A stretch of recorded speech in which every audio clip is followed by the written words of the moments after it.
Rekonstruksi telah selesai dilaksanakan. Statement Pak Surawan masih tetap bilang Danu konsisten. Apanya, Pak? Dari sekian banyak wartawan, semua pertanyaan arahnya cuma ke Yosep, Mimin, Abi, dan Arigi.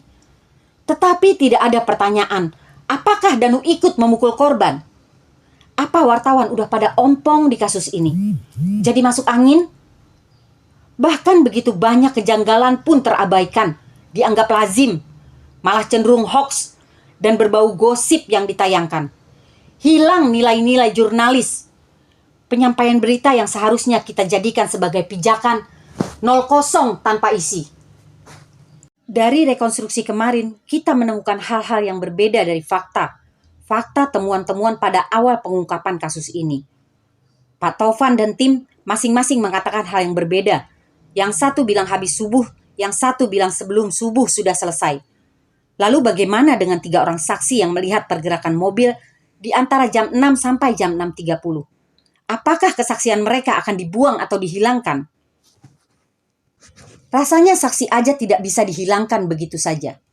Karena kesaksian mereka valid dan relate serta berkesesuaian dengan kesaksian sopir dan penumpang angkot.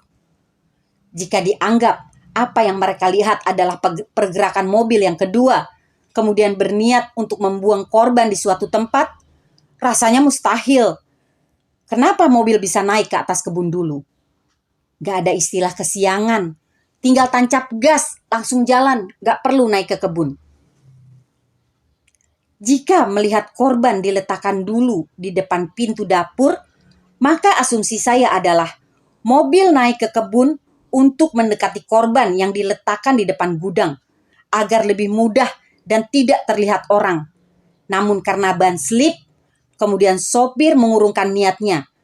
Keterangan sopir angkot, pengendara Alphard seperti orang yang baru bisa menyetir mobil. Saya menduga si sopir Alphard gugup karena hari sudah siang, takut memancing perhatian warga, maka harus mengambil keputusan dengan cepat. Jadi rasanya kecil kemungkinan mobil bergerak 2 kali. Luka yang ada di jari kaki Ibu Tuti bagian luar menunjukkan bahwa Ibu Tuti diseret dalam keadaan telungkup. Melihat lukanya pun seolah-olah diseret dengan tenaga yang cukup besar. Karena badan Bu Tuti pun lumayan besar. Tapi pada rekonstruksi kita tidak melihat posisi itu. Korban dalam keadaan telentang diangkat berempat. Hal yang paling mencolok adalah tidak adanya papan penggilasan. Padahal itu ada dan terlihat berlumuran darah pada awal pengungkapan kasus ini. Selain itu, tidak adanya adegan menjelaskan mengapa bisa ada sepatu Amel di kebun. Padahal K9 berjalan ke arah kebun. Ini mengindikasikan Amel sempat berlari ke arah kebun. Ini tuh malah sesuai dengan kronologi Waida waktu kesurupan. Jika benar kabar yang ada di media bahwa ada darah korban di atas plafon, artinya setelah melakukan aksinya, pelaku naik ke atas plafon. Darah korban di atas plafon ini mengindikasikan bahwa pelaku membawa alat bukti yang telah digunakan untuk menghabisi korban, sehingga tercecer darah korban di atas plafon. Mengapa saya menduga itu alat bukti? Sebab plafon dapur itu tembus ke gudang TKP. Di gudang itulah ditemukan papan cucian yang berlumuran darah korban dengan posisi di bawah tumpuk-tumpukan barang lainnya. Indikasinya adalah ada pelaku yang bersembunyi. Ini menguatkan sekali bahwa sangat amat kecil jika Pak Yosep pelakunya, apalagi bersama Ibu Mimin dan anak-anaknya. Sebab jika mereka pelakunya, tentu saja tidak perlu ada pelaku yang bersembunyi di atas plafon. Toh mereka sudah saling mengetahui perbuatan masing-masing. Disinilah letak missing link dari pengakuan Danu. Kronologi tidak akan terangkai jika mengikuti pengakuan Danu. Bahwa Pak Yosep, Mimin dan anak-anaknya adalah pelakunya. Karena tidak mungkin pelaku sembunyi dari pelaku. Apakah pelaku bersembunyi dari Pak Ujang? Ini juga sangat kecil kemungkinannya. Karena tidak mungkin Pak Yosep menemui Pak Ujang sebelum pelaku lain meninggalkan TKP. Mau dianalisa dari sudut manapun, darah korban yang ada di atas plafon yang mengindikasikan pelaku sembunyi di atas sana tidak akan nyambung jika diduga Yosep lah pelakunya.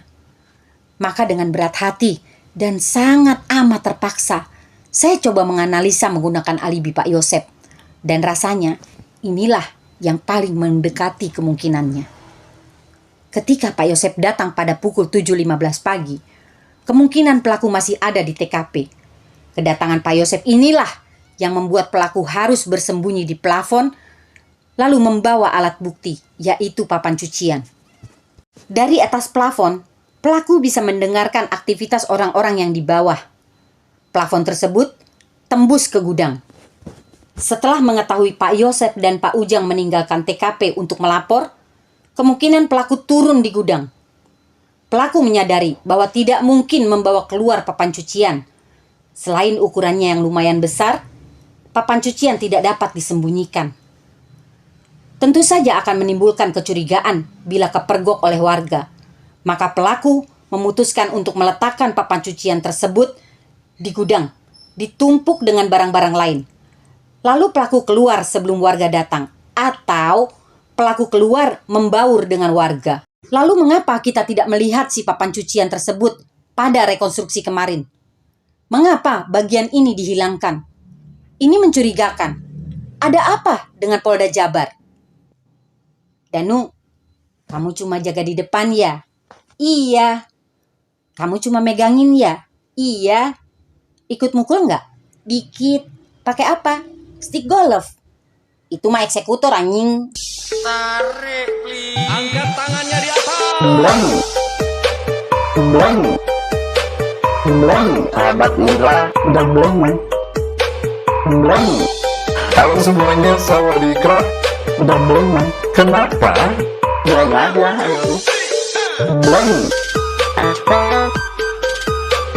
Belum. Wahai para makhluk gaib, ayo sama teteh. Iya sih. Belum.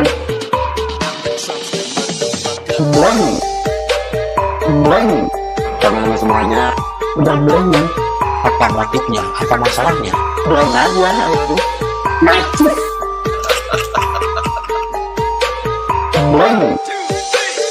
Belum. Awas ya. Belum. Mari kita coba memahami. Udah belum? Belum. Ayo, udah belum aja.